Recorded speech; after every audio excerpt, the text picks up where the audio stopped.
আপনার ওয়াইফাই যদি স্লো কাজ করে তাহলে আজকের এই ভিডিওটি শুধুমাত্র আপনার জন্য। ওয়াইফাই স্লো কাজ করলে আপনার চিন্তা করতে হবে না, আপনি খুব সহজেই ওয়াইফাইয়ের স্পিডটা বাড়িয়ে নিতে পারবেন। ওয়াইফাই স্পিড বাড়ানোর জন্য রাউটারের মালিকের কাছে যেতে হবে না, আপনার ফোনের একটি গোপন সেটিং অন করে দেবেন, তাহলেই আপনার ওয়াইফাইয়ের স্পিডটা 100% বেড়ে যাবে। রকেটের গতিতে আপনি আপনার ওয়াইফাইটা ব্যবহার করতে পারবেন। তো কিভাবে ওয়াইফাইয়ের স্পিড দ্বিগুণ করতে হয় বা বাড়াতে হয় চলুন সেটা সরাসরি দেখিয়ে দিই। ওকে, তো ওয়াইফাইয়ের স্পিড বাড়ানোর জন্য আপনার যে মোবাইলের ওয়াইফাই স্পিডটা বাড়াবেন সেই মোবাইলের সেটিংয়ে চলে আসবেন। সেটিংয়ে আসার পর এখান থেকে খুঁজে নেবেন অ্যাবাউট ডিভাইস অথবা অ্যাবাউট ফোন অপশানটি। তো আমার এখানে অ্যাবাউট ফোন লেখা রয়েছে, আপনার সেটিংসের ভিতরে অ্যাবাউট ডিভাইসও লেখা থাকতে পারে। তো আপনি অ্যাবাউট ডিভাইস অথবা অ্যাবাউট ফোন অপশানে ক্লিক করবেন। ক্লিক করার পর এখানে ভার্সন সেটিংস অথবা বিল্ড নাম্বার নামে একটি অপশান দেখতে পাবেন। তো আপনি ভার্সন সেটিংস অথবা বিল্ড নাম্বার অপশানে বারবার ট্যাপ করবেন, 6 থেকে 7 বার ট্যাপ করবেন। 6 থেকে 7 বার ট্যাপ করলে আপনার ফোনের লকটা চাইবে, আপনি লকটা আনলক করে নেবেন। আনলক করার সাথে সাথে আপনার ফোনে ডেভেলপার অপশানটা চালু হয়ে যাবে। তো ডেভেলপার অপশানে যেতে হলে এখান থেকে ব্যাক করে ফোনের সেটিংয়ে চলে আসবেন। এবার আপনাকে ডেভেলপার অপশানটা খুঁজে বের করতে হবে। তো আপনি এখান থেকে খুঁজে দেখবেন সেটিংস অ্যান্ড আপডেট অথবা এডিশনাল সেটিংসটা কোথায় রয়েছে। তো আমার এখানে সেটিংস অ্যান্ড আপডেট অপশান দেওয়া রয়েছে, আপনার এখানে এডিশনাল সেটিংসও থাকতে পারে। তো আপনি সেটিংস অ্যান্ড আপডেট অথবা এডিশনাল সেটিংসের উপর ক্লিক করবেন। ক্লিক করার পর এরকম একটি ইন্টারফেস ওপেন হবে। তো এই পেজটা স্ক্রল করে একটু নিচে চলে আসবেন। নিচে আসলে এখানে দেখতে পাবেন ডেভেলপার অপশান। এই যে দেখতে পাচ্ছেন আমার এখানে ডেভেলপার অপশানটা চলে এসেছে। তো আপনি এভাবে ডেভেলপার অপশানটা যদি খুঁজে না পান তাহলে এখান থেকে ব্যাক করবেন।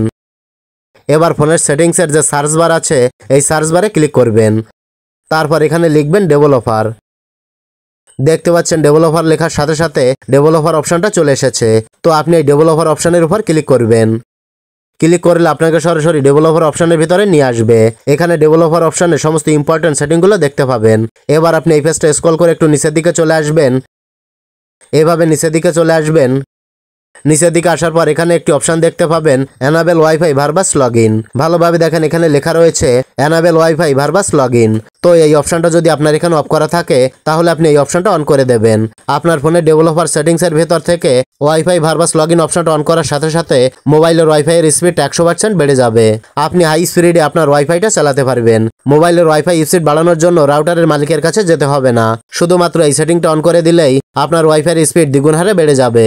তো এই সেটিংটা করার পরেও যদি আপনার মোবাইলের ওয়াইফাই স্পিডটা কম পায় তাহলে আরও একটি সেটিং আপনাকে করতে হবে। তার জন্য এখান থেকে ব্যাক করে মোবাইলের সেটিংয়ে চলে আসবেন। সেটিং আসার পর সেটিংয়ের এই সার্চ বারে ক্লিক করে লিখবেন রিসেট নেটওয়ার্ক। রিসেট নেটওয়ার্ক লেখার সাথে সাথে রিসেট নেটওয়ার্ক সেটিংটা চলে আসবে। তো আপনি রিসেট নেটওয়ার্ক সেটিংয়ের উপর ক্লিক করবেন। তারপর এরকম একটি ইন্টারফেসে আপনাকে নিয়ে আসবে। এই পেজের একেবারে নিচেই দেখতে পাচ্ছেন লেখা রয়েছে reset network settings. Reset network সেটিংয়ে ক্লিক করে আপনার মোবাইলের পাসওয়ার্ডটা দিলেই আপনার মোবাইলের নেটওয়ার্ক সেটিংটা রিসেট হয়ে যাবে। নেটওয়ার্কটা রিসেট করার সাথে সাথে আপনার মোবাইল থেকে ওয়াইফাইটা ডিসকানেক্ট হয়ে যাবে। তাই পুনরায় আবার ওয়াইফাইয়ের পাসওয়ার্ড দিয়ে ওয়াইফাইটা কানেক্ট করতে হবে।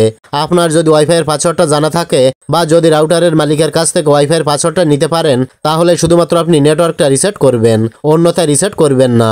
যদি পাসওয়ার্ড নিতে না পারেন তাহলে রিসেট করবেন না। আপনার মোবাইলে নেটওয়ার্ক সমস্যার জন্য যদি ওয়াইফাই স্পিডটা কম পায় তাহলে রিসেট করলে আপনার সমস্যার সমাধান হয়ে যাবে। তো আমি যে দুটি সেটিং দেখালাম এই সেটিং দুটি করলে আশা করা যাচ্ছে আপনার ওয়াইফাইয়ের স্পিড নিয়ে আর কোনো সমস্যা থাকবে না, আপনার ওয়াইফাই স্পিডটা দ্বিগুণ হারে বেড়ে যাবে। তো এটাই ছিল দেখানোর। ভিডিওটি ভালো লাগলে লাইক কমেন্ট ও শেয়ার করবেন।